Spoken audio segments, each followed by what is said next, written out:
Isle, director de SECODAP, me acompaña esta noche. ¿Se debe o no se debe hablar de política en casa con nuestros hijos, niños o adolescentes? Te preguntaba cómo logro apartar mi opinión política, mi posición política e incluir la posición del otro para que ese niño, ese adolescente, se forme un criterio objetivo de lo que sucede en el país, sin que mis opiniones interfieran en cómo él percibe el entorno. No es fácil, Shirley, no es fácil, porque yo tengo una posición política, tengo una opción política, tengo una concepción de lo que debe ser la sociedad, de cómo se ejerce el poder. Y de alguna manera eso se lo transmito a mi hijo y es mi obligación hacerlo. Sin embargo, yo no se lo puedo imponer. Yo le puedo presentar que en la vida hay diferentes opciones y que le va a tocar elegir. Pero mientras esté conmigo, hay una propuesta que tengo de acuerdo a mi filosofía de vida, a mis principios, los valores que manejo. Entonces, eso sí lo puedo hablar. Es que ahí es donde tenemos que hacer el énfasis. ¿Qué tipo de sociedad quiero? ¿Con qué tipo de relaciones? ¿Con qué tipo de opciones o posibilidades? ¿Con qué tipo de garantías quiero vivir? Y entonces podemos hablar de democracia, por ejemplo. ¿Qué entendemos de democracia? Podemos utilizar un cuento, una historia, inclusive un testimonio personal, algo que me sucedió. Entonces tú puedes crear oportunidades y espacios para hablar, por ejemplo, qué significa participar. Cuando tú estás descontento o inconforme con algo, ¿qué te produce? O sea, ¿cuáles son las herramientas que te da la ley y de qué manera puedo yo utilizar esas posibilidades para lograr los objetivos sin hacerle daño a los otros, por ejemplo? Entonces es un poco crear oportunidades, momentos educables, que es lo que está pasando, no dejarlo de lado, sino incorporarlo para darle contenido a los valores. Ahora, ¿debe el padre medir la forma como se expresa sus opiniones y la forma que las comenta en casa? Debe medir, porque puede ser, te voy a poner un ejemplo concreto de un niño que me planteó el tema de las cacerolas. Él me dijo, a mí no me aturde tanto el ruido de las cacerolas, lo que más me desespera es lo que mi mamá grita cuando toca la cacerola. Lo que mi mamá grita, porque a lo mejor estoy tan movido, estoy tan exaltado, que comienzo a utilizar palabras inadecuadas y no me doy cuenta. Y le estoy dando golpe. Si es la cacerola, puede ser un cohete, no importa el instrumento que utilice para manifestar la protesta. Pero el niño lo que lee no solamente es el ruido, sino la actitud, lo que digo. Entonces la mamá no se da cuenta que él está captando, que él se está dando cuenta, que él está registrando una forma de expresarte sobre aquel que no piensa como yo o aquel que es diferente, que es inadecuada, porque se está utilizando la descalificación, la ofensa, y lo que está saliendo de la boca, precisamente él lo va recogiendo y eso lo afecta en su visión del entorno. Muchas veces no logramos que el hijo, porque no queremos o porque no se da el momento, sea partícipe de la conversación. Pero sí es interesante saber cuál es el límite, qué temas puedo hablar y cuáles no. Por ejemplo, es común que en una familia venezolana haya un tío, un padre, un hermano que haya sido secuestrado, eso se habla en la familia y ahí está el niño escuchando. Claro.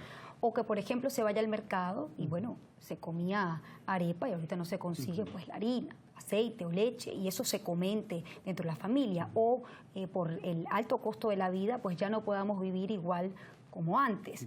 ¿Qué temas se deben tocar con los hijos? Porque puede eso generar la ansiedad, puede eso generar desesperanza. Las familias, por ejemplo, que se plantean que quizás este no es el destino para sus hijos y que tienen que salir.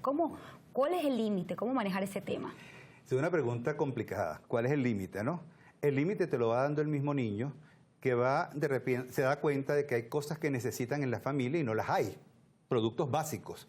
Se da cuenta que no puede salir a pasear o no puede salir a divertirse o no se puede ir de vacaciones porque simplemente no hay las condiciones en el momento. Se da cuenta de que para ir a la escuela o venir de la escuela hay dificultad porque las vías no están en las condiciones para poder tener la libertad de desplazarse, porque hay barricadas, porque hay condiciones. Eso lo afecta y él se va dando cuenta que está viviendo en un país en donde no es verdad, que hay sectores que están bien y hay sectores que están mal. Y te lo voy a poner con el ejemplo que me dijo un niño a mí, y eso me gustó. Me dijo, Oscar, ¿cómo la gente puede decir que hay sectores en donde no pasa nada y hay sectores en donde sí están muy afectados? Si tú te golpeas la mano derecha, tú no puedes decir que no pasa nada porque la mano izquierda la tienes bien o al revés. El cuerpo sufre. Y me gustó esa imagen porque él se dio cuenta, el hecho que no pase nada en la urbanización del lado no quiere decir que la urbanización de al lado no se preocupe por lo que está pasando en la urbanización vecina donde hay conflictos. Entonces creo que es un momento educable, Shirley. Si nosotros aprovechamos este momento para formarlos como ciudadanos, para entender el compromiso con el país, para poder hablar sobre estos temas que él lo va a captar, lo va a escuchar cuando la mamá habla por la vecina, cuando él llega al colegio, las mamás están dejando a los muchachos en el colegio que intercambian, las reacciones de las maestras en el colegio. El tema por ejemplo, de la inseguridad. ¿Cómo se debe manejar ese tema en la casa? El tema de la inseguridad hay que hablar. Genere angustia en un niño. Debe generar angustia, pero también los niños, para poderse autoproteger, deben saber que hay situaciones de riesgo. Porque si yo no se lo digo, Shirley, y entonces él sale a la calle creyendo que todo está pasando, no está pasando nada, o baja si hay un lugar social del parque, es como cuando pasó una situación concreta, habían tiros, y la niña preguntó, mami, ¿eso qué son? ¿Eso que suena qué es? Y entonces le dijo, esos son fuegos artificiales. Y entonces ella estaba desesperada porque eran tiros, ella sabía que eran tiros. Y le dijo, ¿por qué si son fuegos artificiales? ¿Por qué estás tan mal, mamá? Entonces ella, para poder resolver un poco la cosa, inventó sacar una instalación de luces de colores, como que si estábamos en Navidad, y entonces para distraerlo.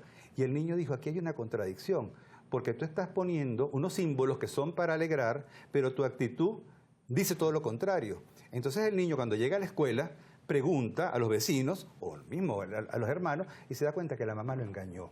Ahora, no me dijo la verdad. Pero esa forma no es quizás quitarle un poco de inocencia a ese niño, al niño venezolano. Sí, nosotros estamos estamos viviendo una realidad que simplemente simple y llanamente está evitando que el niño pueda vivir su condición de niño, que el adolescente pueda vivir su condición de niño. Sí se está sacrificando eso, pero yo creo que eso tiene una ganancia. Porque en la medida en que yo lo converso, en la medida que yo le doy contenido a eso desde el punto de vista reflexivo, yo me voy formando como un ciudadano que es capaz no solamente de ser pasivo, porque ser pacífico no significa ser pasivo. La no violencia no es la inacción. Entonces yo le voy enseñando que nosotros tenemos todo el derecho como ciudadanos de exigir y de reaccionar en el momento en que yo siento que algo no está, o de defender, si es la otra posición política, lo que tengo, porque siento que no estoy dispuesto a perder eso, pero lo hacemos por los canales que la Constitución da. Yo le estoy formando que esa es la mejor clase de cívica o de formación de sociales que le puedo dar, porque se lo estoy haciendo partiendo de lo que vivo. Tengo que hacer una pausa. Hemos hablado de la casa, pero en la escuela es un lugar donde hay esa fuente de información, y si en la casa no se habla, pues en la escuela se conversa. ¿Cuál debe ser el papel de los educadores, de los docentes y de la escuela, sobre todo en los temas de la polarización política? Me lo respondes al regreso. Hacemos una